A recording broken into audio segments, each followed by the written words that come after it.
Good morning, good afternoon, or evening to you, depending on where you're located across the country. We just wanted to thank you very much for joining us today. We're really excited to be able to have our fall conference available to you. So welcome to the Inclusive Return to Work Strategies and looking at navigating disability, age, performance, and how things are evolving in the workplace. I'm Julia Reed, and I'm the National Director of Occupational Health and Wellness for LifeMark, and I'm going to be your host for today. I'm going to be assisted by a number of wonderful people who've been part of our committee from across the organization. This is our 9th virtual conference, and we have over 600 people attending today, so we're really excited to share with you the information that we have. We are recording today's conference, and we'll be sending a link following the conference, just in case you want to re-listen to a speaker or you want to share it with a colleague. I'd like to introduce to you Paul Allard. He's our VP of Employer Health and Wellness Services to say a few words. Thank you, Julia. Welcome, everybody, to today's conference. My name is Paul, as Julie said. Depending on where you are in Canada or throughout the world, good morning or good afternoon, evening to all. And again, thanks for joining the conference. My name is Paul Allard, and I'm the Vice President of Employer and Health Wellness Services. I'd really like to welcome you to this amazing conference. Today, we have approximately 570 participants who signed up from across Canada and even some from the United States. LifeMark Health Group would like to acknowledge that our work spans many territories and treaty areas, and we are grateful for the traditional knowledge keepers and elders who are with us today, those who have gone before us, and the youth that inspire us. We recognize that the land and the benefits it provides all of us, and we invite everyone to reflect on the past and present history. Participants in this conference today represent many different industries and stakeholders, inclusive of WCB, MVA, LTD adjusters, employers, healthcare practitioners, whom we work with on a regular basis. We appreciate the opportunity to share the information on relevant subject matter that is timely, evidence-based, and that can provide you with some tools to use in your everyday work. A big thank you to the expert panel of speakers here today and our conference team that helped us accomplish this task. Today's conference will provide you with the following. Learn how AI, human-centered design, and generational insights can help more inclusive return to work solutions. Gain practical strengths-based strategies to better support mental health-related disability and work reintegration. Understand legal best practices for managing performance and accommodating the needs of aging workers. This conference accomplishes many of the core values we hold dear at LifeMark, including going the extra kilometer, doing the right thing, and most importantly, having fun. So please sit back and enjoy the conference. And from all of us here at LifeMark, sincerely welcome. I'll return it back to Julia now, your event today. Thanks very much, Paul. So the form of our session today will be each speaker will have approximately 20 to 25 minutes to present their topic, and it'll be followed by a 5 to 10 minute question and answer session. If you have questions for our speakers, feel free to pop them into the Teams Q&A, and then our moderator, JC, will raise your questions at that time. To add a question during the presentation, if Teams is new to you, just click on the Q&A button in the menu bar at the top of the screen and type your question there. Unfortunately, with a group this size, you won't be able to turn on your cameras or ask questions verbally. So the Teams Q&A is the best way for your questions to be answered. Please note, chat has been disabled so that there's not pop-ups going throughout the presentation. After the second presentation, we'll have a short 5-minute bio break so you can refresh your coffee, stretch your legs, etc. And then we'll return for our final presentation and closing remarks. Just a reminder, we are recording today's events. We'll post it on our website by the end of the week. We'll send out a link to you so that you can access it over the next 3 months. And along with that, you'll receive a post-event survey, because we'd love to hear more about what you think about our conference. And also, as we start to plan for the spring of 2026, what topics would be of interest to you. I'd like to introduce Corinne from our conference committee, who will be introducing our speakers. Corinne? Thank you, Julia. Good morning and good afternoon, everyone. I have had the privilege to present speakers in the past, and I will do so again today. So here's our first speaker, Estela Vasquez Perez. So as Senior Director of Talent and Employee Experience, Estela champions digital innovation and human-centered design to attract, engage, and grow diverse talent in dynamic multi-generational workplaces. With deep expertise in experience design, inclusive leadership, and workplace transformation, Estela builds resilient cultures that embrace AI, adapt to change, and foster continuous learning. Her work sits at the intersection of human potential and technological advancement, shaping the future of work. It is my pleasure to introduce Estela Vasquez Perez. Thanks, Karine. Hello, everyone. It's a pleasure to be here with you today. I'm going to share my screen now, right? Okay, thank you.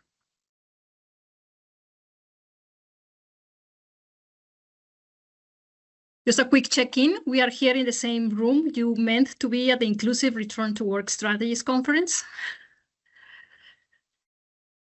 And the title of this presentation is The Multi-Generational Innovation Lab, where people and culture considerations in return to work solutions while managing workplace transformation and growth, which I think most of our clients and communities are in constant change. So I like to name myself Brand, People, and Cultural Strategies, because you will see three worlds collide here. And I think that's the uniqueness of this presentation, that it's not going to be one-sided. It's not going to be on the HR side or on the people side or on the brand side only, but also is going to have an infusion of the three and a few technological advancements too. I'm going to skip this because this is my introduction, which Karine did amazingly. I will say when I am helping an organization or a team, I will focus not on the work that we have done in the past, but in what are we going to do in the future. So I focus not only on the workforce strategy, but what kind of sensors we have today to give us insight into the future, which I call foresight. And then I have a great lead of experience in different continents and countries, which brings more insight into the exercises that we have to do today for the workplace. You can find several publications that I have made on this topic of workplace and the future of work and my LinkedIn profile, and you're invited to connect with me. Quick disclaimer, I am currently the Senior Director of Talent and Employee Experience at LifeMark, where I focus on attraction and engagement of people. This is a fast-growing healthcare organization with a multi-generational workplace. What you're going to hear today is my opinion and not necessarily reflect the opinion of my company and its parent brands.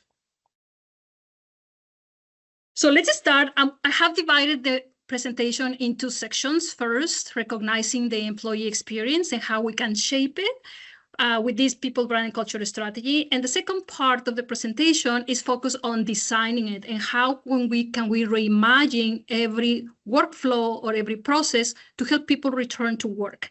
We're going to focus on that redesign on three aspects: using technology, AI, human-centered design, and obviously the considerations of generational engagement drivers.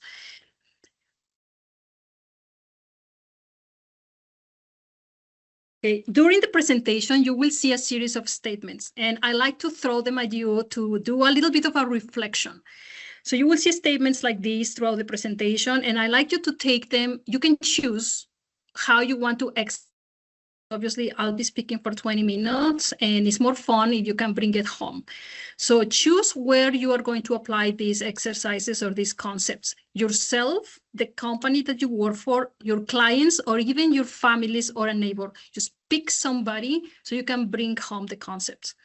My first statement is you have an employer brand, whether you manage it or not. So we can have a lot of statements about ourselves, who we are and why are we here. But the truth is the market has its own conceptions of who we are.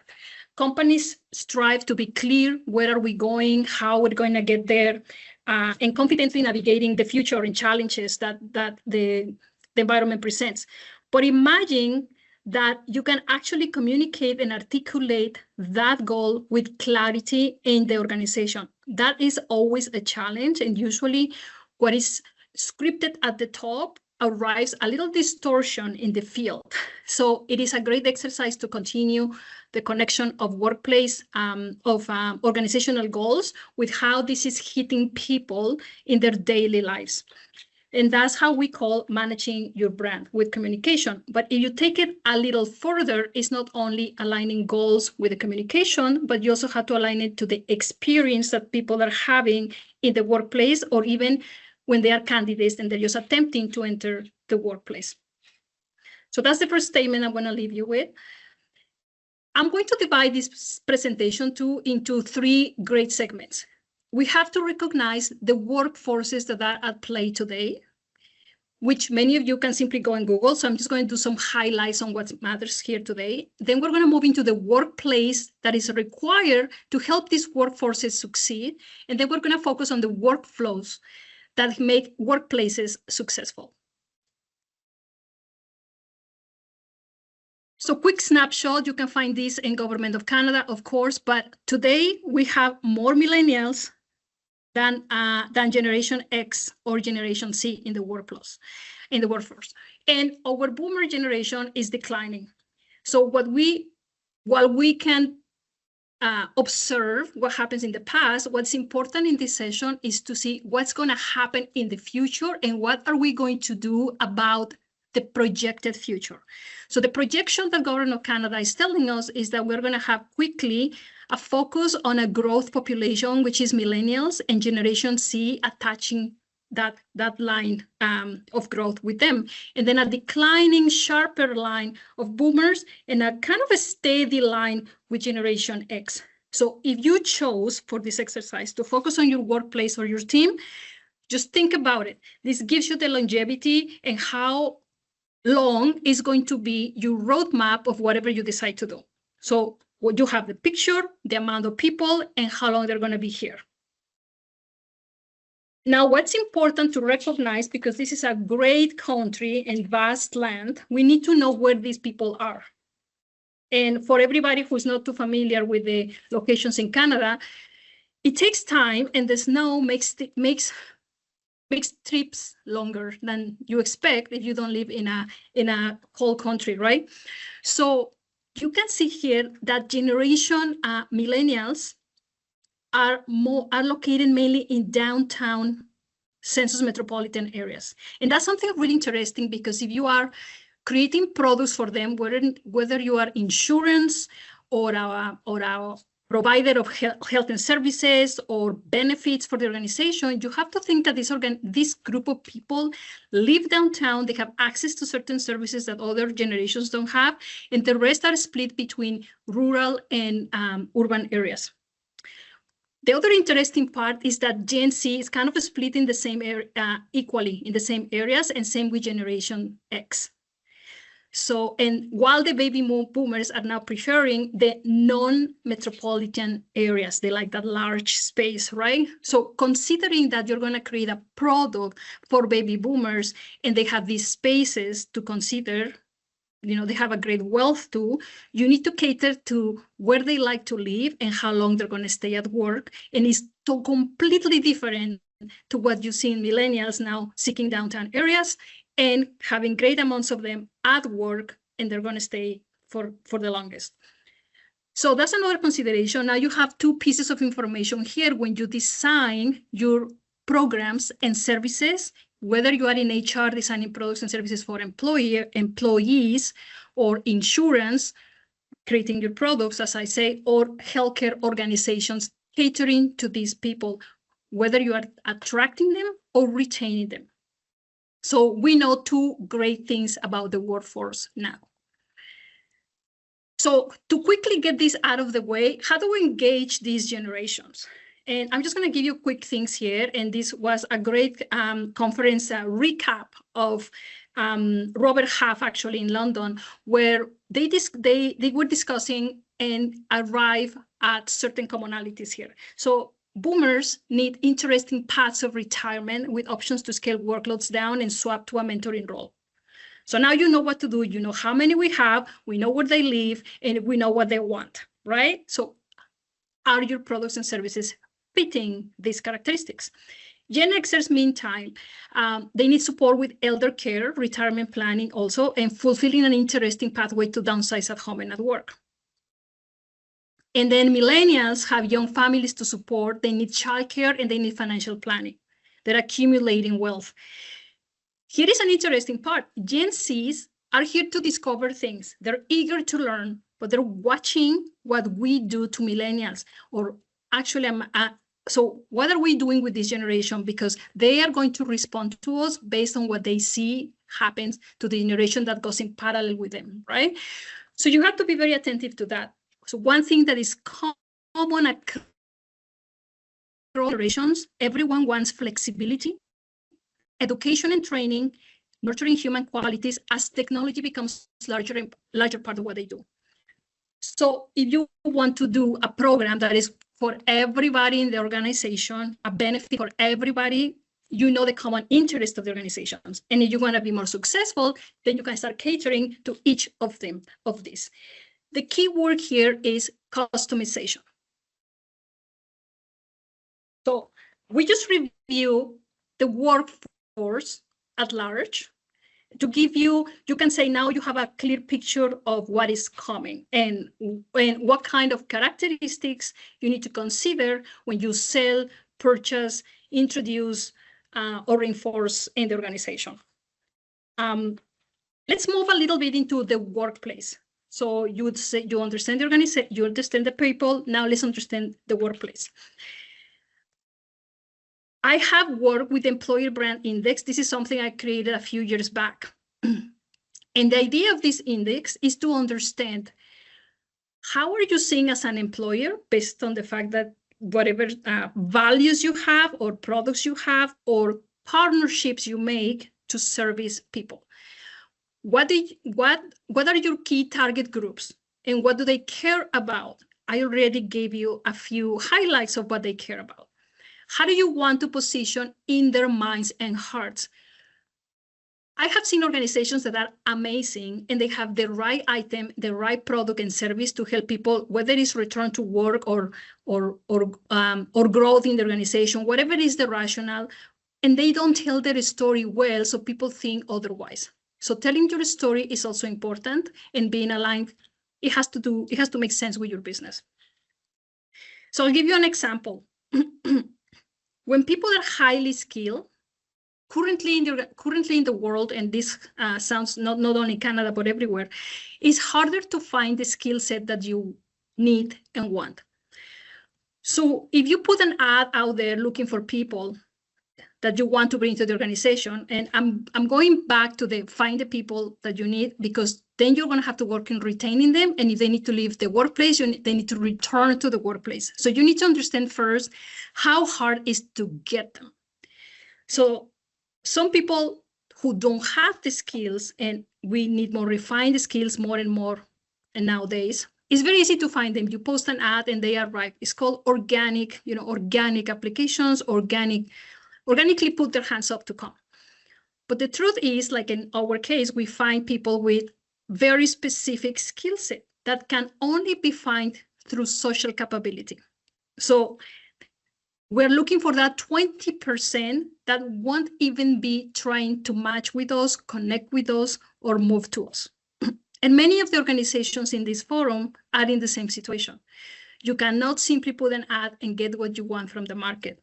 So since you find the 20% desired talent with a lot of effort and sourcing and establishing relationships and probably pursue them for a year before they jump ship into your organization, we have to have very good employee services to retain them and to take care of them including when they have to return to work.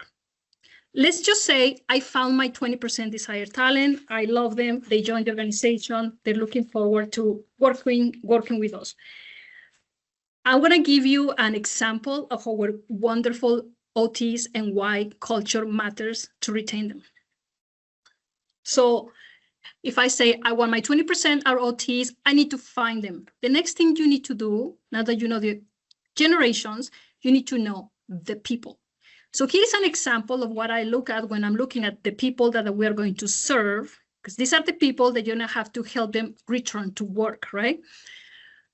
The overall supply of them is not much in Canada, actually. We need more of them. We have close to 22,000, and it's only a 3% year-over-year growth, which also doesn't allow any company to grow more than that because clearly we need more supply. 90% of those OTs are female. I hope this creates a real switch on if you were creating a program or a return to work program or a service or a benefit, you have to consider that you're targeting the OTs, they're 90% women. Most OTs work in direct case roles in hospitals and community health. Now we know where to find them. 71% work full-time. 97% work in urban areas. And if we go to the other side, 48% work in a hospital, 40% in community care. Most are graduated from Canada, and close to 2/3 of the OT supply is younger than 45 years old. So let's just start layering this. You know the millennials, they live downtown, under 45 if they're women, and then if they're OT, now you know where to find them, who they are, and what are they doing, right? This is the kind of information that we need to design return to work practices or any other practice in the organization. So this is just a personification of the target, as that's how I would call it. And this is when brand starts kicking into the culture matters aspect. If I go and ask them, okay, what does it take for you to come and join us? What can I do to be attractive employer or service provider? So there is an organization, Universum Global, that actually goes and asks students, okay, who are the sexiest employers that you would like to join? And they give us their top 10. Here they are. That's where they want to go. Very interesting part. What is the talent preference and what are they looking for in a workplace? And look at number 1, respect for its people. The second, they want job security. And the third one, they want work-life balance. I am not surprised about the second and the third. They come and go, depends on economic movement. I have to say I'm shocked at the fact that people nowadays are asking for respect. This should be a given in every workplace. It should not be a negotiation. It should not be a selection. We should know that everyone should be respected in the workplace. So I share these 3 things because when somebody is at home thinking that they need to return to work, in this case it's a student maybe, but it can be any other generation, we can ask them what is the preference.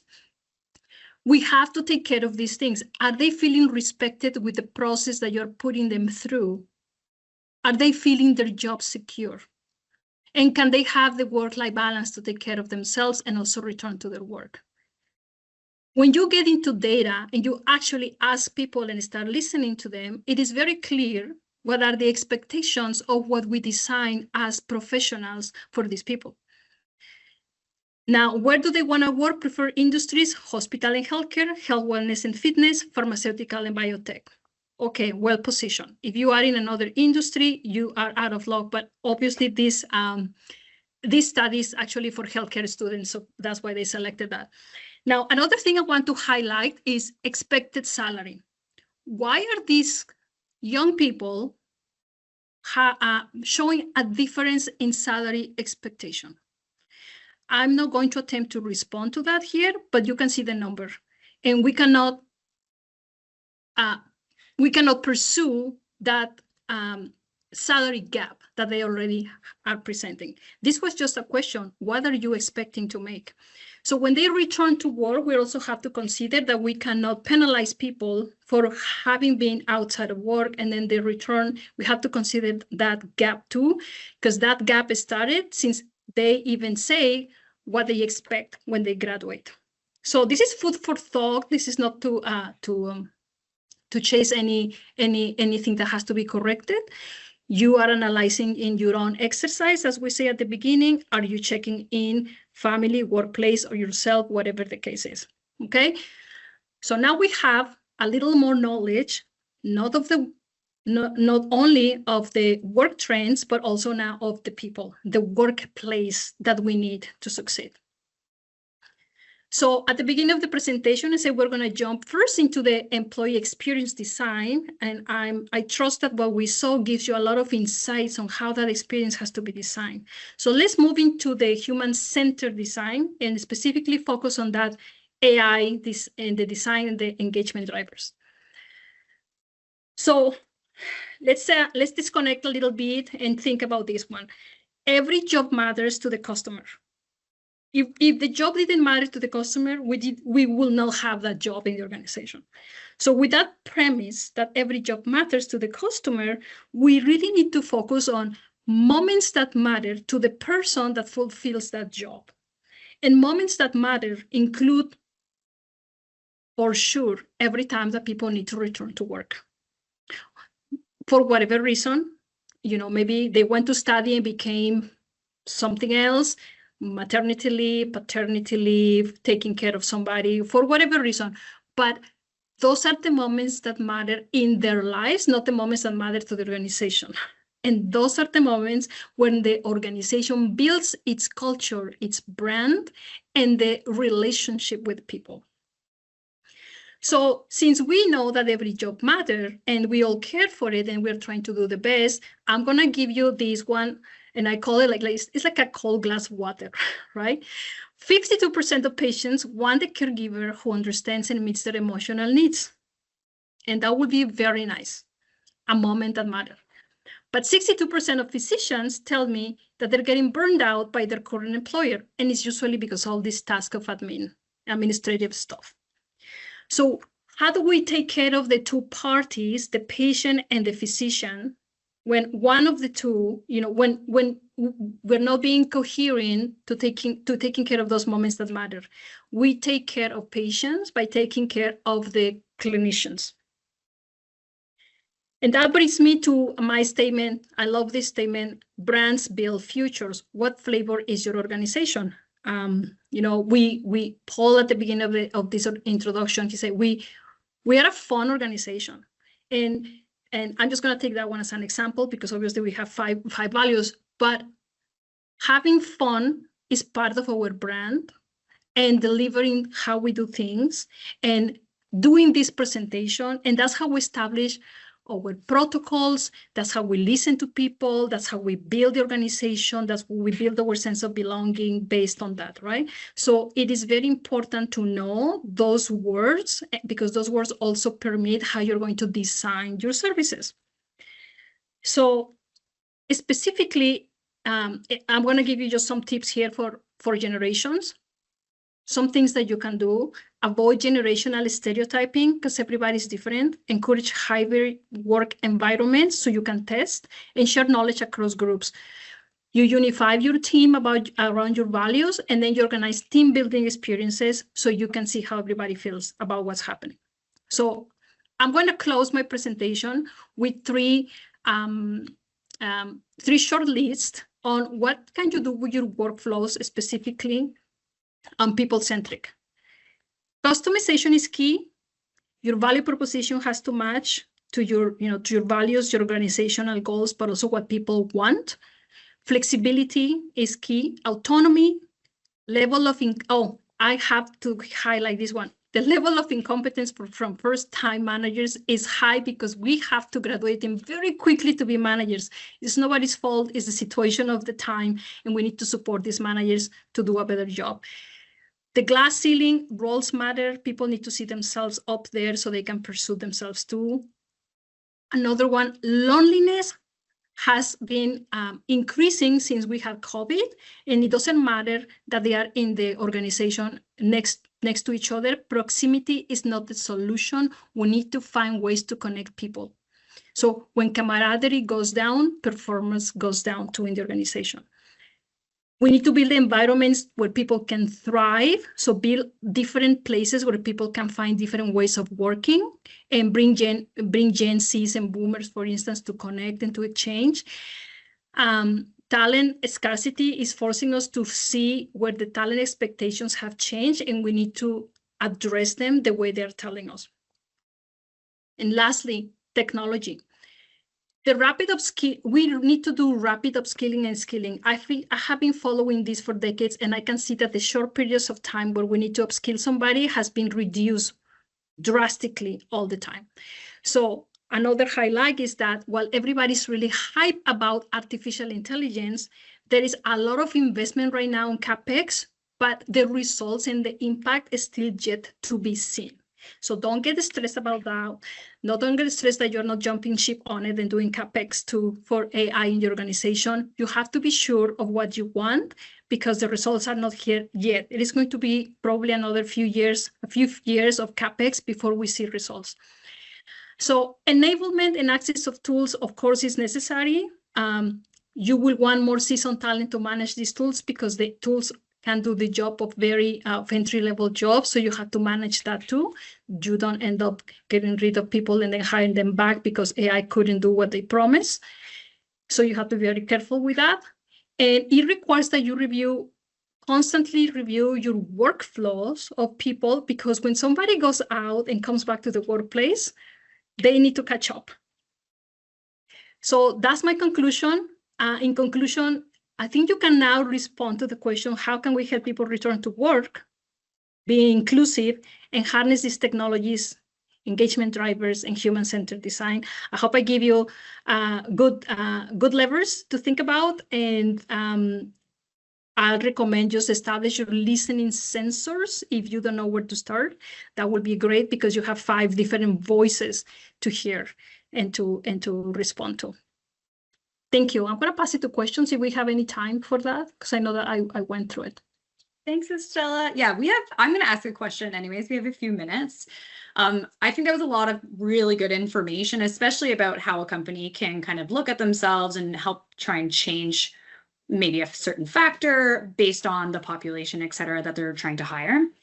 A question that I had was around brand management. So you mentioned that we have our core values, our mission and our value statement, and then sometimes we're perceived differently in the workforce. And let's say if we wanted to change the way that we're perceived in the workforce, what would you recommend? Do you recommend doing the work and finding like what our biggest, like the persona of our workforce is and try and change that? Or would you recommend finding a specific marker that is important to all of the employees and try and focus on that one thing specifically, but I guess channeling it different based on the age group, or both, I guess? Yeah, I think for brand management, we always have to be authentic. People always find out the truth, right? Mm-hmm. So then it's always good to do the work internally first. I like to audit it and see what is that we do well that serves everyone. And even if that's 3 points, those are your 3 points that you're going to blast to the world. We are good at this, right? Nobody wants generic companies. Nobody wants generic services. People want unique, customized, what is different for me. So that's where you grab from, and then you work internally, you transform internally, and then you start telling people, I did it. And it's better to tell people, I hear you. I'm working on something that is for you. I'm coming. And then I arrived. Versus just trying to make up for what is missing. Right. Thank you so much. I don't see any other questions from the group. Just a reminder, you can just add your question into the chat and we'll share it on behalf of the group. But thank you very much, Estela. You're welcome. A pleasure.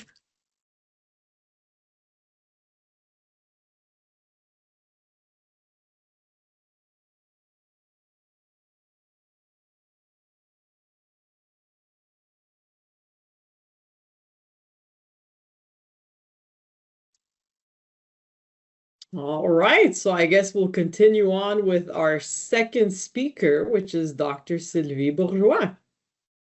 So Dr. Sylvie Bourgeois holds a PhD in psychology from Concordia University. She holds over 20 years of operational and strategic experience within both public and private sector organizations, empowering high-risk industries and employers to better support individuals' mental health and performance and foster workplace psychological health. Currently, Dr. Bourgeois serves as a National Clinical Director for Mental Health, Lifemark Group, providing strategic leadership and experience to various business lines, including employer and occupational health services and rehabilitation programs that include interdisciplinary mental health and psychosocial services funded by third-party providers across Canada. Dr. Bourgeois values interprofessional models of care and has experienced firsthand its positive impact on the outcomes and improved of everyday functioning at home, in the community, and for return to work. Dr. Bourgeois has had speaking engagements at the national and international levels on topics of psychological health, resilience, and mental health in the workplace, advocating for a systems approach to innovation and collective responsibility. So without further wait, here is Dr. Sylvie Bourgeois. Thank you. Thank you. I will now attempt to share my screen. Okay. And I am here. Okay. So, bonjour, bienvenue, welcome. So I'm honored to speak to you today about the intersect of older age, mental health related disability, and return to work, trying to have us challenge some of our assumptions and try to gain practical tips to support these cases from a strength-based, client-centric approach for the audience, primarily case managers and employers. Everyone can see my screen. All good. Okay. So my goals today is to try to highlight key points from the literature on the intersect between older age, mental health conditions, and work-related disability, highlighting considerations for case managers and employers for older worker, mental health-related disability assessments, and rehab. And ultimately, look at this through the lens of strength-based, client-centric approaches throughout the cycle, from rehab to return to work. So, older workers, what do we know? Well, various studies show that approximately 25% of the workforce is over 55 years old. Research has also indicated that more people will continue to work at older ages and delay retirement due to the need for income, benefits, financial stability. In addition to these monetary enhancements, accumulated evidence show that employment also positively affects physical and mental health, life satisfaction, personal autonomy, and the overall well-being of older adults. And from an HR perspective, we also know that older individuals who work longer can provide additional benefits of allowing for the retention of experienced and mature workers who've basically had many years to strengthen time-acquired skills that make them an asset to the workforce. So whenever we speak about benefits, there's also the other side, which is challenges. So with an aging workforce, it may also mean an increased presence of older workers who may experience functional limitations due to normal age-related impairments and or physical and mental health-related disabilities. I want to just note that aging onto itself may come with health-related disabilities or age-related cognitive impairments, but aging onto itself is not considered a disability. So now let's move on to older workers in relation to mental health related disability. So what does the data tell us? Well, many of you are likely tracking this, but lots of us are of working age. 10% of Canadians age 15 and over have had and report having had a mental health related disability. We know that mental disorders are the leading cause of workplace disability and the fastest growing claim type, accounting for up to 70% of total disability costs. And we also know that the cost of a disability leave for mental illness is about double the cost of that due to a physical illness. Okay, so mental health disability is of prime importance today. When we link that to the older worker, where does this fall? Well, interestingly, older workers, meaning 60 years and up, seemingly have less of mental health related disabilities compared to their younger cohorts. So folks age 20 to 59, mental health, whether it's short-term disability or long-term disability, based on public data from insurers that I was able to access, mental health is number one, whereas as we look at 60 plus, mental health falls second or third. What are the types of mental health conditions that are more likely to affect older adults? So when we look at the literature, and this is older adults in general that we can then sort of infer worker who are older age, but older adults generally, depression is number one. Depression, many studies differ slightly, but prevalence overall indicate that up to 30% of individuals who are 60 plus can suffer from a depression or a depressive episode. Anxiety comes second with a prevalence of 5 to 15%. Interestingly, with the younger adults, less than 60 years, anxiety is usually first and depression second. But with older age, depression is first. This is not surprising in the sense that older age and as age progresses, it is correlated with potential losses, potential changes physically, psychologically, socially, which taxes the person's resilience and can increase the likelihood of developing depression. We'll talk about that later. So depression, anxiety. The third is substance misuse. And when we think of mental health conditions in older age, substance misuse can be alcohol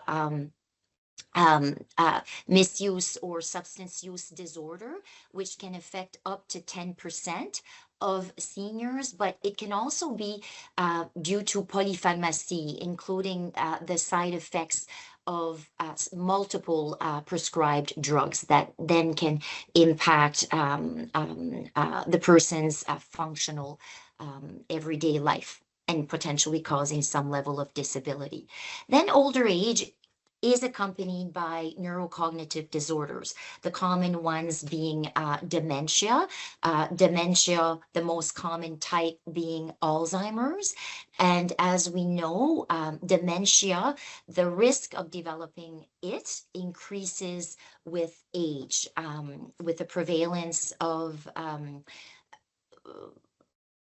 7% in the 60s and can reach up to 20% of older adults aged 80, reaching 30 to 40% when someone is 85 and older.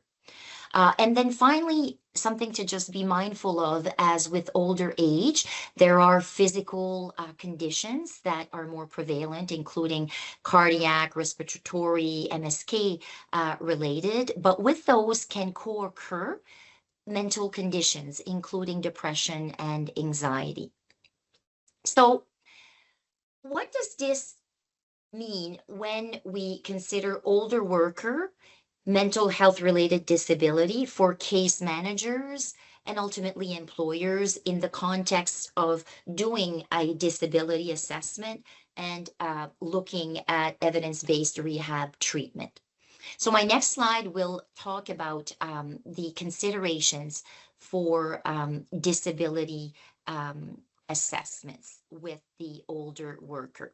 So this is my summary based on my own experience and just pulling from a few updated articles. So basically, if you're a case manager, you want to be looking at these elements in the types of assessors that you or your company might be using to do disability assessments, mental health related disability assessments, to be more precise, with older workers.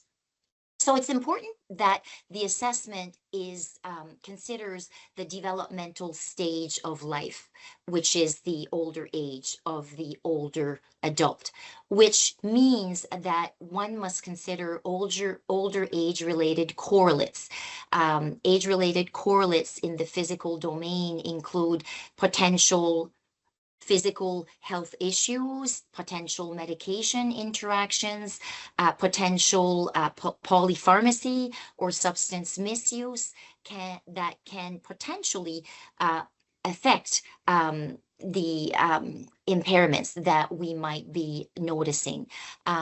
Older age can be associated with additional sleep issues, insomnia, and from a psychosocial perspective, the context can be associated with greater loss from social aspect, bereavement aspect, many psychological adjustments just to the later stage of life, including impending retirement, considering financial stability, housing stability, the context of family, the context of social support. So we need to look at the whole person, not just the symptoms or the complaints per se that might be work-related or not. Also, the assessor needs to be mindful of the difference between, when we're looking at cognitive impairments, the difference between normal, what we call normal cognitive aging declines, for example, in processing speed, in cognitive flexibility, in working memory, how that is different from true pathology in neurocognitive decline, the early signs of dementia, which has a specific pattern of cognitive impairments, and how that differs from a potential mental illness, whether that's anxiety or depression, that can impact cognition and cognitive functioning to a certain extent, to really understand what we're dealing with. This can be assisted with using age-appropriate normed screening and assessment tools adapted for older adults. Also, we need to be mindful that with comorbidity, whether physical and or mental illness conditions, equals usually more level of disability and a longer time to recover, which means more complex treatment and intervention approaches that are biopsychosocial in nature if we want to consider a return to functioning, a return to life, and potentially a return to work.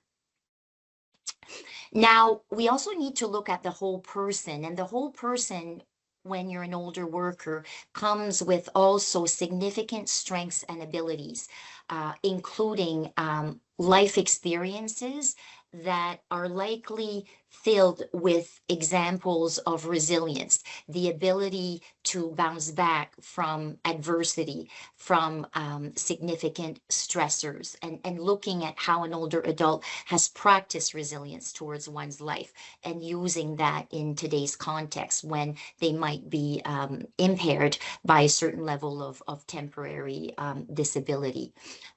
We need to also leverage wisdom with older workers, often with older age age comes wisdom, the ability to take perspective, to see a silver lining, to see challenges as growth opportunities. Also, we know that an older worker, and this is true really for younger workers as well, we need to be looking at their level of social support, their level of community connection, because social support is a significant overall protector for overall mental health and well-being, and can enable us towards a return to function faster. We can also look at elements of spirituality within the older worker as a lever as we're doing the rehab. And so in an assessment, really identifying the elements of strength and enablers. The clinician also needs to be self-aware of potentially their own biases, their own potential ageist stereotypes and beliefs about aging, about the role of working in later life, to ensure that that's put aside and we're looking at it in an objective way. And while doing that, we need to be mindful of the client's own self-stigma related to their own mental illness, and this extra barrier of older age, to consider what this means in terms of motivation for return to work. And as we all are aware, we also need to consider the workplace supports that are lacking or that could be enabling in order to support a reintegration of an older worker who also is recovering from mental illness. So from a rehab management perspective, what do we need to consider for the older worker with a mental health related disability? Well, best practice is no different for older worker and younger worker. We need to be looking at a coordinated disability management approach where client, healthcare professionals, disability case manager, and employer are lockstep, ensuring everyone's aligned in terms of what the functional goals are and what the return to work planning is. We also need to be looking in our progress reports with your clinicians that they are using evidence-based treatment approaches for symptom stabilization of the mental illness of the older worker. And with older age, approaches need to be present focus, skill-based, not insight-oriented. So you want to be looking at approaches that are grounded in cognitive behavioral therapy approaches, including examples of solution-focused therapy. So these are approaches where a client is learning how to look at their patterns of thinking and understanding how that's impacting their emotions. They're learning psychological skills to regulate unpleasant emotions in the depressive or the burnt out or the anxious realm. They're learning greater interpersonal skills to garner more social support, etc. And eventually, we want to not only stabilize the symptoms, but you want to be looking at clinicians eventually working with an occupational therapist or equivalent to start to take these psychological skills, these psychosocial skills, and start to apply them into anticipated return to work challenges and scenarios. We want to be looking at early return to work discussions, including the value of work in older age, including the benefits that I've talked about for overall mental well-being, for social support, for purpose, etc. We want to be mindful in the rehab management of medication management to ensure that that's taken care of, not only for the condition, but if they have comorbidities, including other physical chronic conditions, for example. As with younger adults, older adults, the functional cognitive capacity evaluations or the functional capacity evaluations are relevant relative to job demands to see if there are gaps, to ensure that there's alignment with what the worker is bringing in terms of capacity, in terms of abilities, in terms of potentially work restrictions, health related, and what the work will require. We want all of this to be evidence-based and based on outcomes, based on measurements. So as you're monitoring progress reports and level of change, highly recommend that you're also asking for objective measurement of change, not just the subjective impressions of the clinician. And again, all of this needs to be rooted as we're also leveraging the person's strengths, resilience, and considering the benefits of accommodation, not just focusing on the level of impairments per se.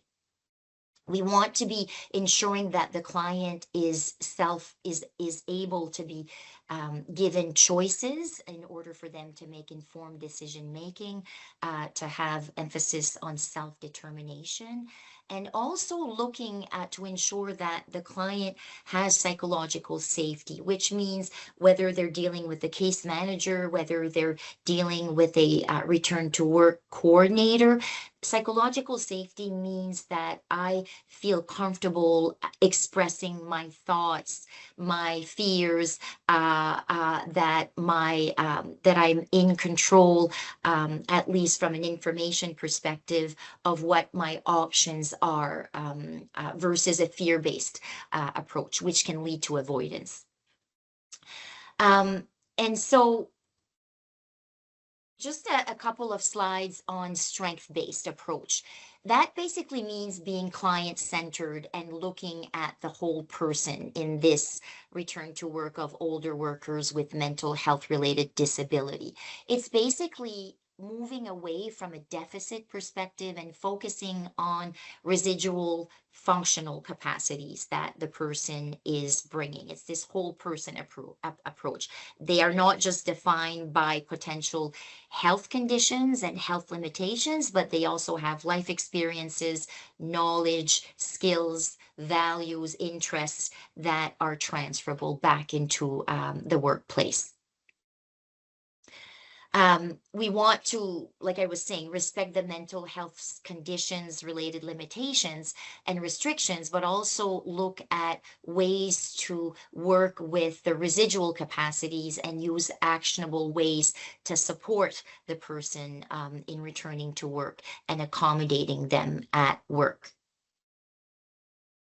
From a mental health condition and disability, a reminder for all of us that whether it's depression, anxiety, burnout, which is sort of work-related depression, substance misuse, those impact the cognitive, the emotional, and the behavioral functions area of the individual. And so we can see from a functional perspective, things like the executive functioning of the brain might be impacted, like time management, pacing and persistence, attention and concentration, memory and learning, or from an emotional regulation perspective, one's ability to be flexible, to be stress tolerant, might be challenged as they're recovering from a mental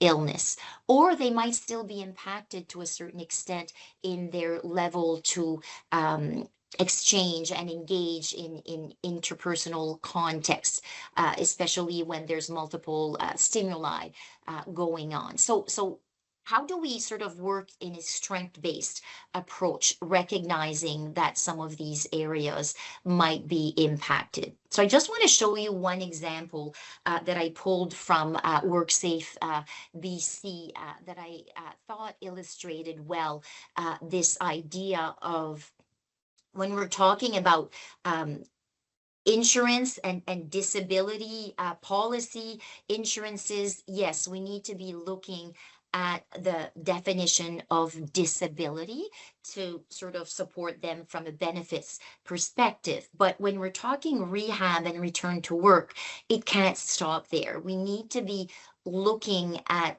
not only what the worker can't do, but also looking at the reframing limitations into functional abilities. And so this is an example that you can read where when we start to work with what the worker has on this continuum, not black and white, can and can't, but can do with some level of support or with some level of accommodation, then we have something that is hopeful for all parties involved. So a few slides. So from a client perspective, return to work means a client must know themselves in relation to their mental illness and their age-related functional limitations. They need to understand what types of triggers, when to seek out supports, especially if their condition is chronic and will wax and wane over time. They also need to be able to articulate their own need for accommodations and know the type of environments that can best achieve success. But as we know, employees need to make their accommodation needs known to the employer, and that can be a barrier onto itself. So what can the employer do to facilitate this? Well, what can an employer know in this space of mental illness-related disability for the older worker? Well, they're entitled to clear and credible information that supports the employee's accommodation request. They're entitled to written descriptions of functional limitations or restrictions from a medical professional. And they might also want to know or have a need to know about potential impacts of medication on work performance or cognitive abilities. But they're not entitled to a diagnosis, and frankly, it's not really important because we're all focusing on functional limitations and then abilities and capacities for work and accommodating them. Types, examples of workplace accommodations can be physical in nature. It can be scheduling and workload accommodations, assisted technology, task and policy changes, or using HR or human support, or even looking at work locations. And this could be helpful when we're dealing with mental illness related disability, or even just age-related normal cognitive decline, which leads to a certain level of need for accommodations. So in conclusion, this is an interesting topic that I believe we need to continue to discuss, increase our knowledge, look at our biases, our own stereotypes in relation to older workers who also potentially have the barrier of suffering from mental illness, and looking at the benefits of doing this for the older worker in their overall health and well-being, and for the employer in terms of retaining a qualified employee, and looking at the elimination of the cost of retraining new employees, and looking at overall company morale. So I will stop there and pass it back to our host. Thank you. Thank you, Sylvie. As always, I love hearing you talk. You have so much information, and it's so relevant, I think, right now with what's going on in the workplace. There are a couple questions. Just to answer the one question about the recording, yes, this is being recorded and you'll be able to access this later. One of the questions that we got was, do you have any recommendations on how we can support or engage employers in having deeper conversations regarding accommodation requests?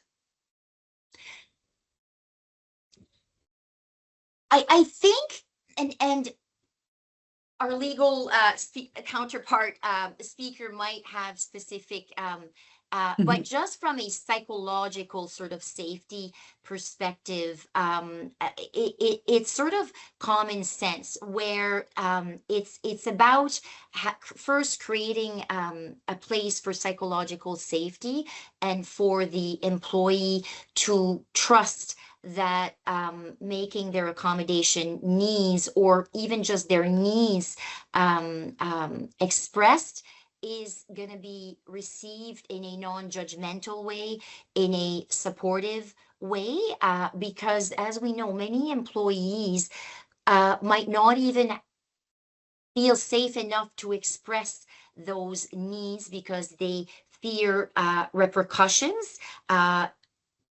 financial wise, job safety wise, or they just feel like they're going to be judged. And so starting with just open-ended questions in terms of what can we do that will support your return to work? Are there specific needs that you might have that would support you in doing your job better? And then the employer could potentially provide examples of those.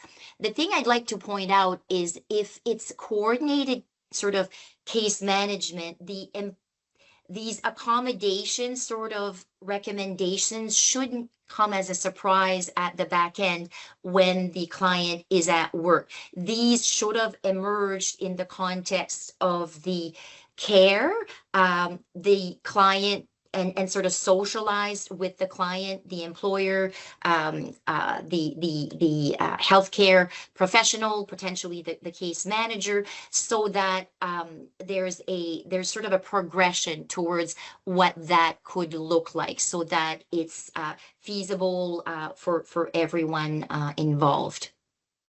Amazing, thank you. Would you say that there, like in further conversation about these accommodations, is it more challenging for older workers to seek those mental health supports than younger workers, would you say? Or is it more so just about the knowledge and the awareness that it does exist for everybody? I honestly don't have a study to back up what I'm going to say, but I would just say that older adults with mental illness or who are recovering from mental health related disability have a double barrier.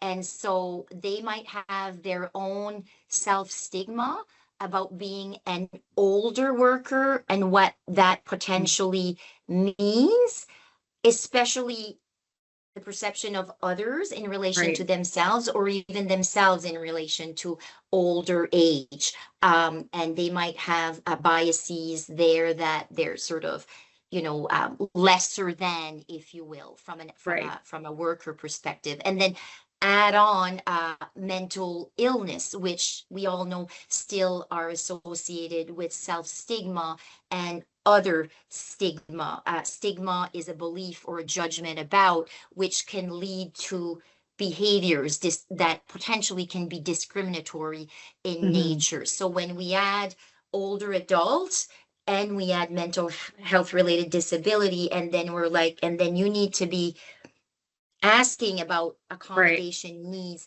that's where the importance of working as a team and working collaboratively, so that the worker is not left on their own to sort of make their case, if you will, that a case manager, a healthcare worker, a return to work coordinator are all mindful of the strengths and the limitations and trying to match with appropriate working conditions and supportive environment. Yeah, makes perfect sense. Thank you. Any other questions? We have another minute or so that we could pick Sylvie's brain.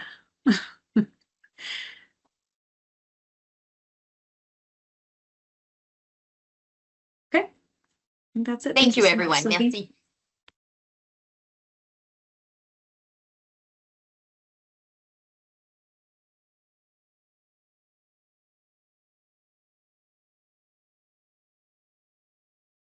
I think at this time we'll be moving into a break. So you'll have until 1:15 to go to the washroom, grab a drink of water, and we'll be starting back at 1:15.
Hi, welcome back, everyone. I hope you had a nice break for 5 minutes. I'd like to introduce Corinne to you, who's going to carry on with today's conference introductions. Thanks, Corinne. Thank you so much, Julia. Is it just me or these presentations are so interesting today? Well, it's my pleasure to introduce the final presenter today, Mr. Sébastien Huard. So fully bilingual, Sébastien has considerable experience in the public and private sectors, with particular focus on municipal and federal government, healthcare, and transportation.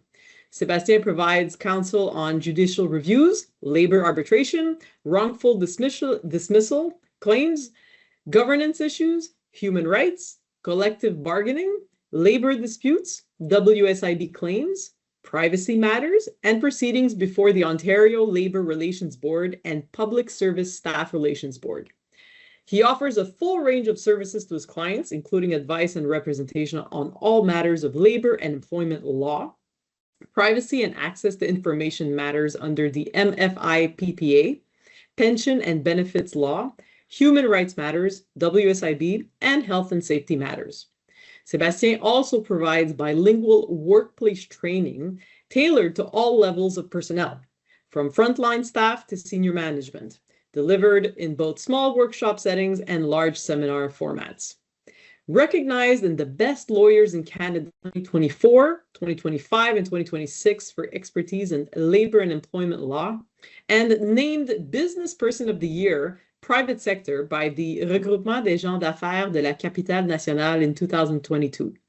He graduated from both the common law and civil law programs at the University of Ottawa.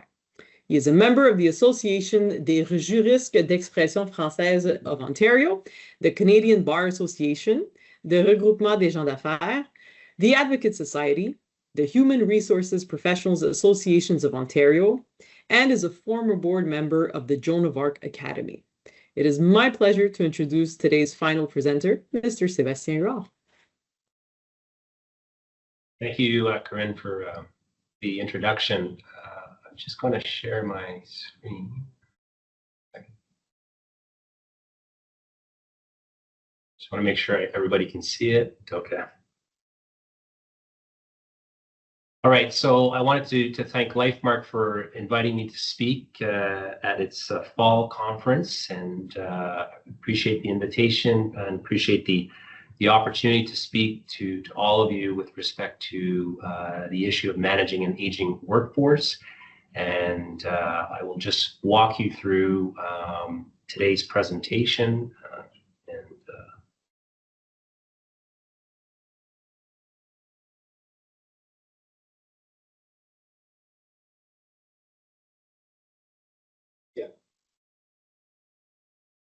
So in terms of today's presentation, we, as all of you know, Canadian employers, both large and small, face many challenges as they deal with an aging workforce. And in this session, we will discuss some of the most common challenges that employers face, including as it relates to managing the performance of older workers.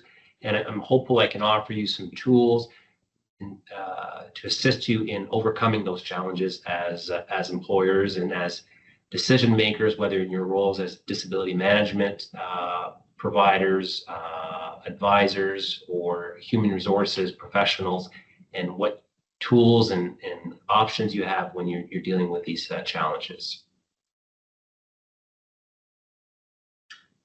So let's talk about the Canadian reality and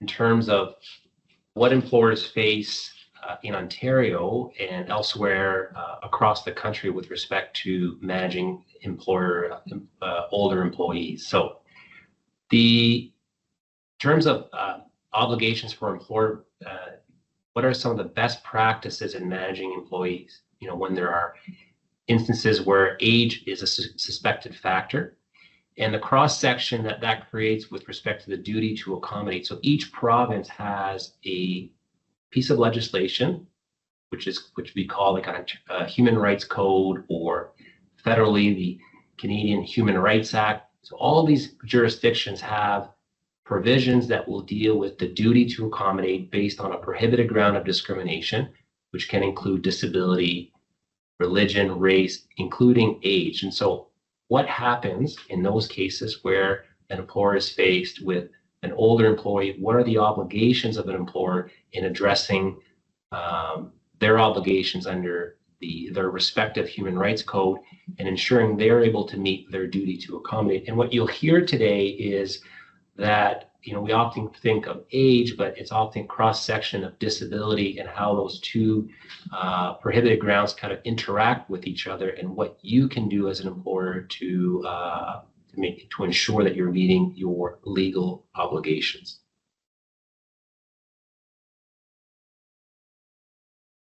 So in terms of the, you know, when you see on the slide, the elimination of mandatory retirement. So for years, within each province and territory and federally, there were provisions that enabled employers to effectively impose a mandatory retirement age. And you saw that in whether it was in collective agreements or in some cases in employment agreements. And with the shortage of workers, governments realized the need to update their human rights legislation by eliminating this arbitrary and mandatory age restriction. And it was 65, for instance, in Ontario, and that was eliminated in December of 2006 by encouraging older population to remain in the workforce and to continue to contribute to the economy. So you want to think about your own workplace. You know, do you have employees, for instance, that are aged 65 to 70? And as I indicated, labor shortage, employers want to encourage older workers to remain in the workplace, to continue to contribute, and ensure that you as the employer are doing everything you can to promote and retain those older employees who have valuable experience, are able to make a meaningful contribution to the organization. And as I indicated, the reality is that more older workers are staying in the workforce for longer. And because of that, that can, and not necessarily will, can lead to some potential practical and legal issues, including increased human rights complaints alleging discrimination based on age and or disability, or raising issues in relation to the duty on the employers to accommodate on those grounds. And there are also challenges in terms of how do you manage performance when you're dealing with an older workforce. So all sorts of considerations that are important, but nothing that can't be overcome.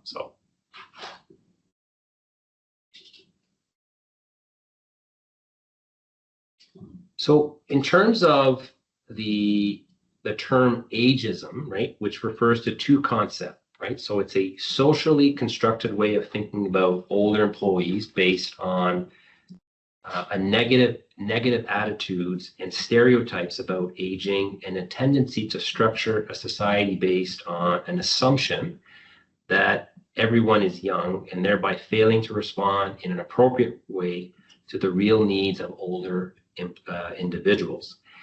And as I indicated, age-based discrimination by an employer is prohibited by provincial and federal human rights legislation. So for anyone that's older than 18 years plus. And discrimination can be experienced by persons beginning as early as 40 to 45, in particular in the employment context.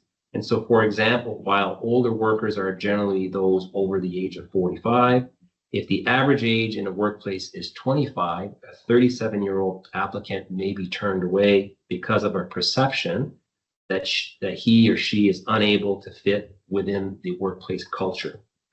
So assuming that there is a correlation, which is important when we talk about discrimination, there has to be a prohibited ground in place, so age being one of them, disability being another one. So assuming there's a link, a correlation between aging and declining work performance, that can be discriminatory. So preconceived notions, myths, or stereotypes about the aging process and older individuals persist and can give rise to discriminatory treatment. And aging is, as we can all appreciate, is highly individual, and it's not possible to generalize about the skills and abilities of an older person based on age, any more that it's possible to make assumptions about someone based on any other aspects of their identity. All people age differently. So it's important to sort of appreciate that. And I'll talk to you about, how do you manage employees in general, and in particular, the rule that you ought to be applying when you're managing employees. So and some of the stereotypes, as you can see from the slides, is this perception that they can't adapt to change, that they're unwilling to learn new technologies, that they have a poor attitude, that there may be increased absences from within the workplace, or that they will work at a slower pace. So those are some of the classic sort of stereotypes about older workers. And so when we look at performance management, the one thing that is critical is that older workers should be subjected to the same performance management practices as every other worker. And so remember that you're not trying to tailor your performance or your performance tools based on someone's age. You're applying the same rule to all workers to ensure that everyone has the ability to improve and heightens their skills and ability within the workplace. So as an employer, you're entitled to hold employees, regardless of their age, the same performance standards, as long as those standards are clearly communicated and are consistently enforced. And we'll talk some more about that on the next slide. And older workers should not be held to a higher level of scrutiny. So effectively, you're managing all of your employees based on the same standard, based on the same tools, to ensure that everybody is able to provide a valuable contribution to the organization and ultimately to the bottom line. And so you want to follow the usual performance management steps. So you want to adopt clear, measurable, objective standards of performance for all employees. You want to provide those employees with an opportunity to improve their performance, and you want to warn those employees, regardless of their age, of the potential consequences of not meeting those reasonable work-related expectations that have been set by the employer. And you want, of course, document. So the key is consistency, clear communication to staff about your expectations, and you're not sort of adjusting just because someone is older, or there's a perception that they won't be able to meet the reasonable needs of the business. And so when we talk about performance management, the basics, right? So as with performance managing employees of any age, you want to ensure documentation is in place. You want to accurately document all performance-related meetings, training, counseling sessions, if there's warnings, or in some cases discipline or disciplinary meetings with that employee. And you want to make sure those records are accurate. And that's going to be critical, because if you have an instance where an employee who's, let's say 65, and you start performance managing that employee, or ultimately you decide to terminate that employee, you can turn to those records and you can show that as the employer, you're managing all of your employees, you've got tools that are in place to performance manage employees regardless of their age, and that this same employee has been subject to the same exercise of reviewing their performance on an annual basis or on a systematic basis. So it's not an instance where you just woke up and decided to performance manage that employee. The tools have been in place for a long time, and it's not because of their age that you're taking action. It's because of an objective sort of assessment on their performance, and that's why you're addressing that issue. So in terms of performance management, you want to avoid instances where you said, well, I told this person, we had a meeting, I told them verbally, I kept reminding them. What's important is the records that you have, which is the best evidence if ever there's a legal dispute down the road with respect to what the employer did to performance manage the employee and ensure that that person was made aware of the appropriate standards. And it's particularly important with older workers to be able to show your work and demonstrate due diligence. What that means practically is the proof that the rule and the consequences of not following that, whether that's standard or that rule were known and were enforced. So it's not, again, specific to that employee. You've got a common rule that applies to all members of your organization.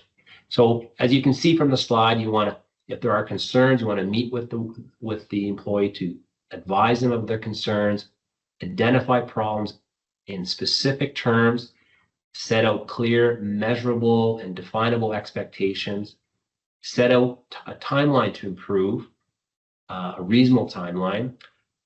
You want to inform that person of the consequences of not meeting those objectives, and you want to document those discussions and draft counseling letter or follow-up communication, and in some cases, corrective action.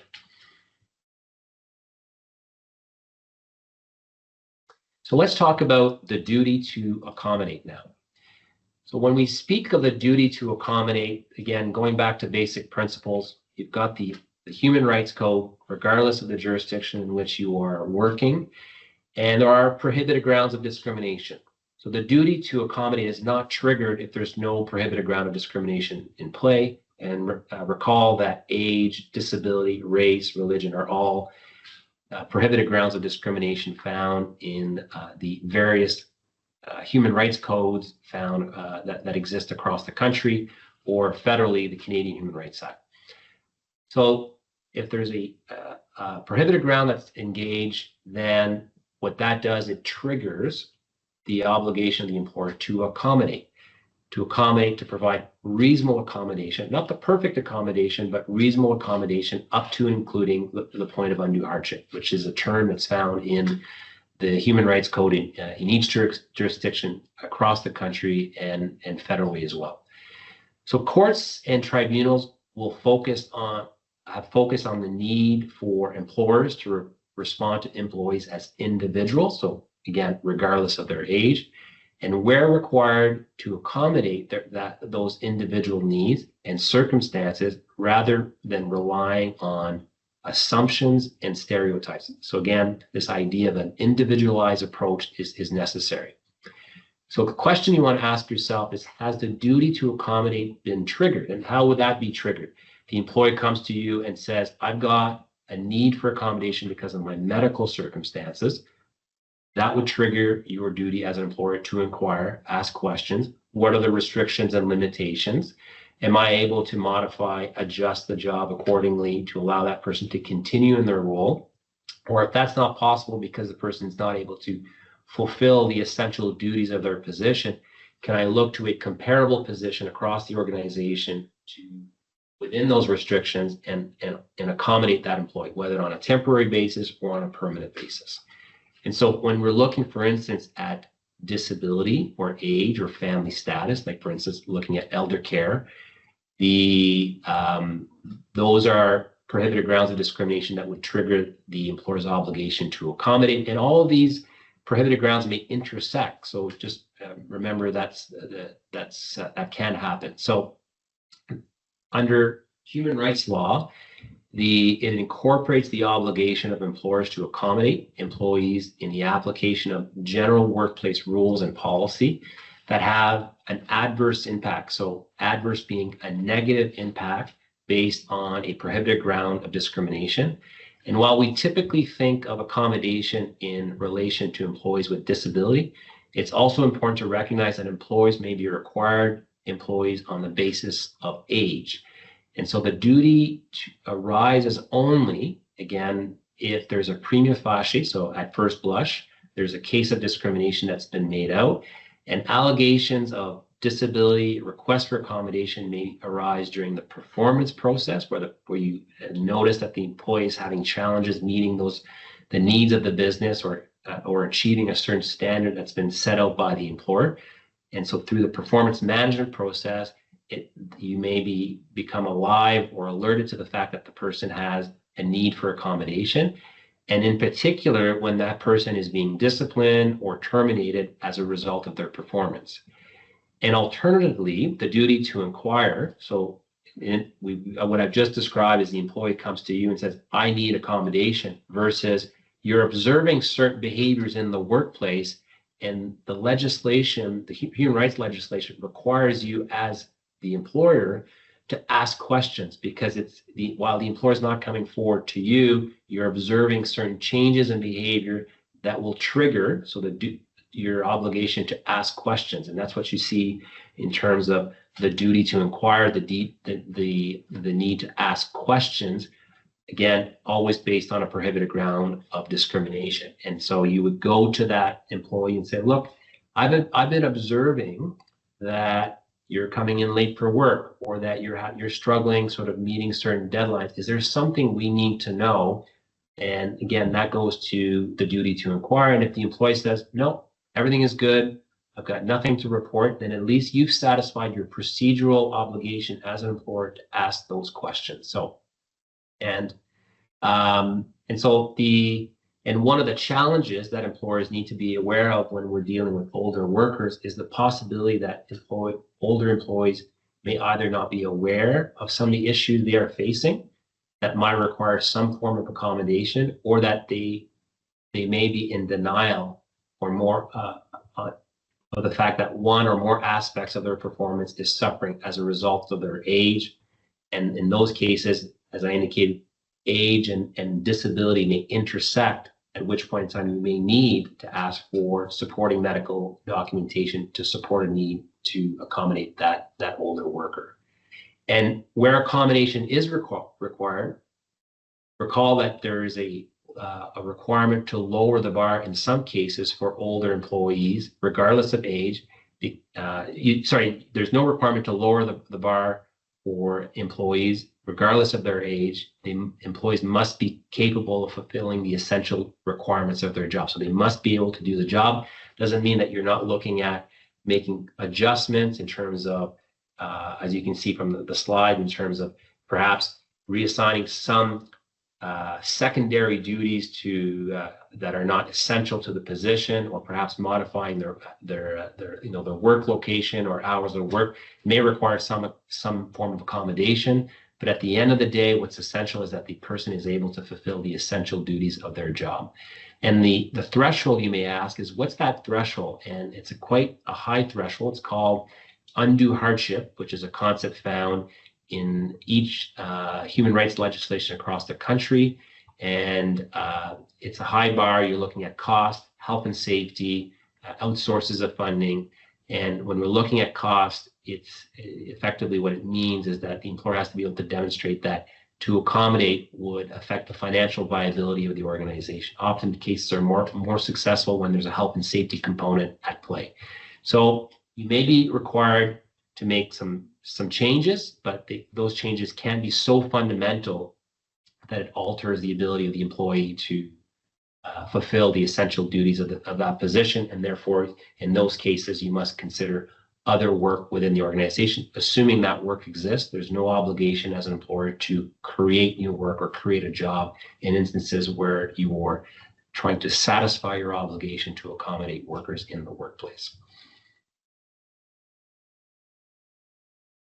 So in summary, as we've discussed, the reality of an increasing number of older workers remaining in the workplace longer may lead to potential increased human rights issues, including increased requirements on employers to accommodate the specific needs of this cohort of employees.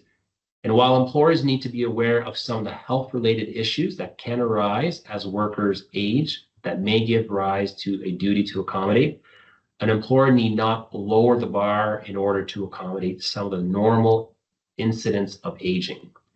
All workers, regardless of their age, must be capable of fulfilling the essential requirements of their job. And another key takeaway is that employers have every right to manage the performance of older employees in precisely the same way that they would manage the performance of younger employees.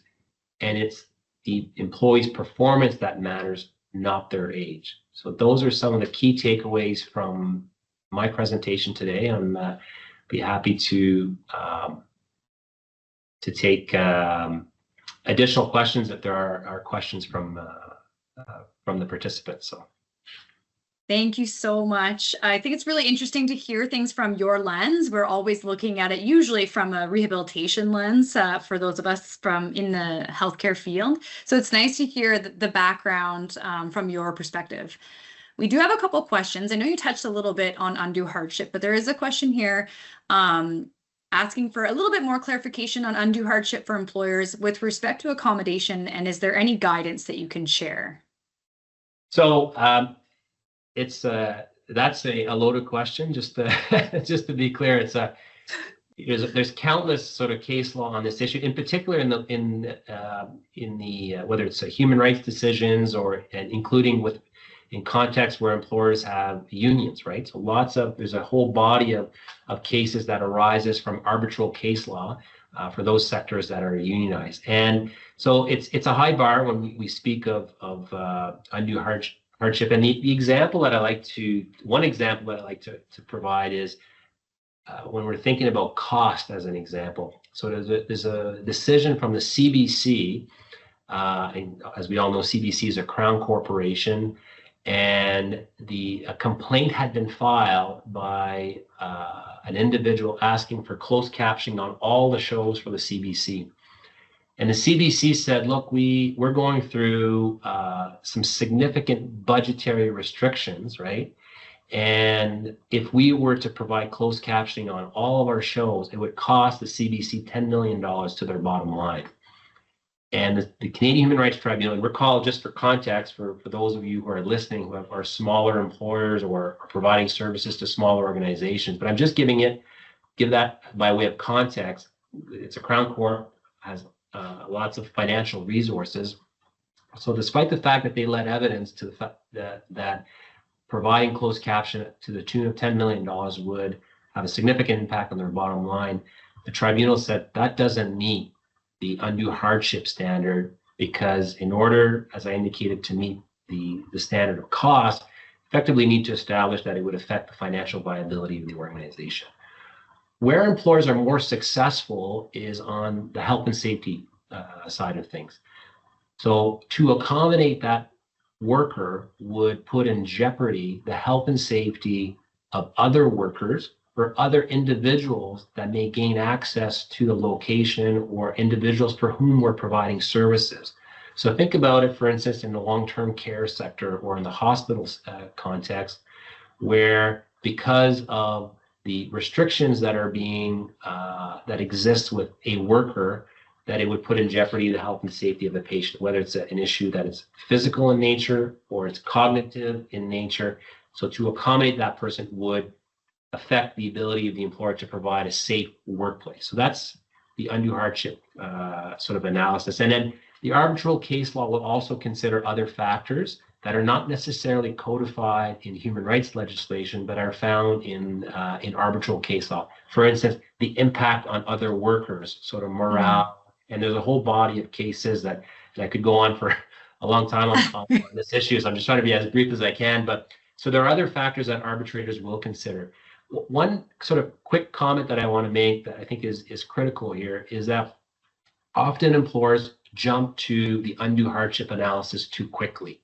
So it's important you don't get to the undue hardship analysis if you're able to show that you're providing reasonable accommodation. So there's no disadvantage. So for instance, if a worker is, as an example, is pregnant, as an example, and there's actually a reported decision on this, like a female firefighter is pregnant, working at a station, and has obviously restrictions, and the firefighter says, I just want to stay at this station specifically because that's my station. When I applied for this position, there was a job posting and it said I'd be working at station 53. And the employer says, look, you've got restrictions, but we're able to put you on days. Typically, you're working 7 shifts per month because that's what firefighters do on 24-hour shifts.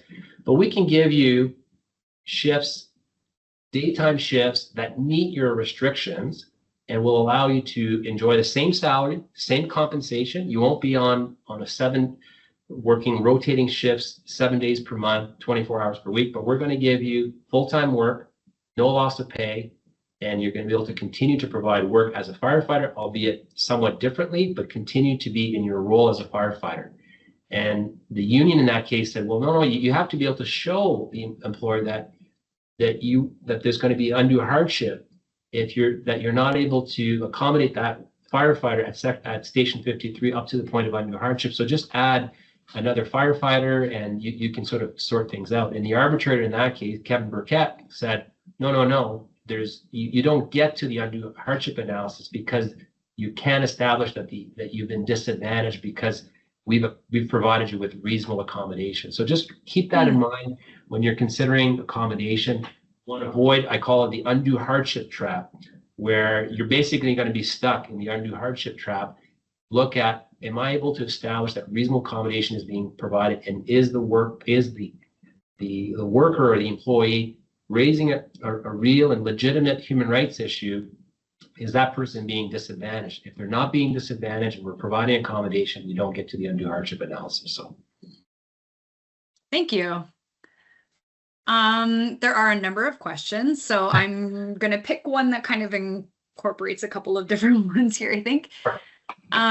We often see one large employer be more willing to accommodate disability return to work plans versus a hard no to others. Is there any advice on how to approach this to obtain a more consistent response? And in brackets, this is the accommodation requests are usually very familiar, so arguing undue hardship doesn't seem relevant. Yeah, I mean, the short answer is be consistent, right? So, I'm not sort of what I'm sort of reading between the lines is maybe some employees that are asking for more accommodation, more sort of frequently, and then there are, in some cases, the employer may question the legitimacy of some of these requests for accommodation. My suggestion is you have sort of the same systematic approach looking at each case of accommodation, regardless of the fact that you may be in some cases annoyed by some workers that may be kind of stretching the elastic in some cases, but go through the process. What are the restrictions and limitations? Is there objective medical evidence supporting the request?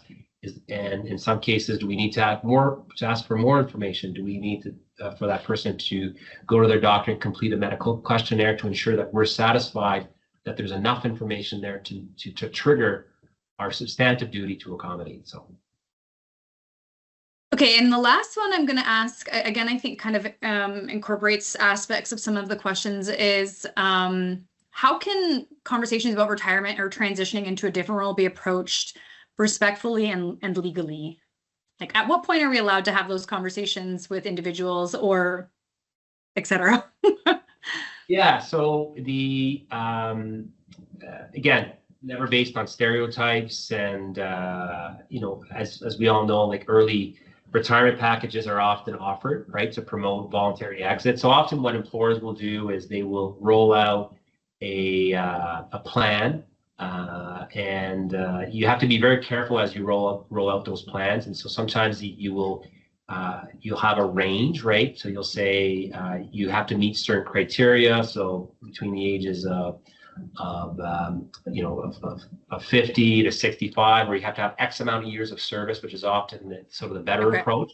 And the employer always reserves the right to determine objectively whether they're going to accept the request or not, because you may have a super performer comes to you and says, okay, JC, I'd like to retire. And you're like, no, actually, we don't want JC to leave because we think she's a fantastic employee. So you want to have those criteria sort of set out where you give yourself an out to decline those requests.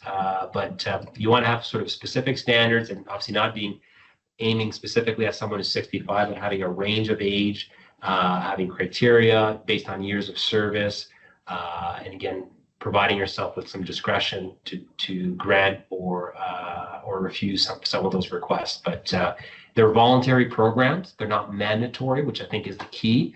And so you're not forcing people to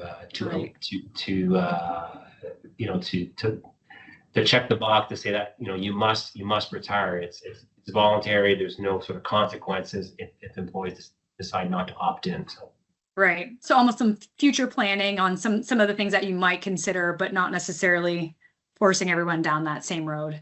Makes sense. Exactly. And you want to share So you want to share the program Yeah. with all staff, regardless of their age, and then you want to have sort of the criteria that are available, often based on years of service. So you're not speaking to age, but it's based on years of service to within the organization. And again, you don't want to make the link between acceptance of the package and a job loss. So there has to be so some criteria that are not tied to age, but would be tied, of course, to perhaps years of service, and so they have to be defined very carefully, and of course, consult with legal counsel if you're going to do that. So, perfect. Thank you so much. I appreciate it. My pleasure. Thank you so much, Sebastian. We really enjoyed that presentation. It provides a lot of insight into how to handle some of these situations, especially since we're seeing them more and more with the aging workforce. So thank you very much for your time today and sharing your knowledge and expertise with us. Just like to thank everybody who joined our conference today and your partnership with us. We hope you've enjoyed the conference today and found the same value in it, and that it's provided you with some of those additional tools for your toolkit and some things to think about in relation to how we handle these types of situations as they're evolving through the workplace. Just a reminder, we'll be sending out in a few days just a link to today's recording in case you want to watch the presentation again or share it with your colleagues. We'll also be including that with a short survey, if you could take just a few minutes to answer that. Today's session was built on a lot of topics that people were requesting from our last conference, and so we really like getting your input so that we can begin planning our spring 2026 virtual conference. Also, just a reminder, if you do need our certificate of completion, please email me at julia.reid@lifemark.ca. And we look forward to seeing you in the spring of 2026. Have a great day.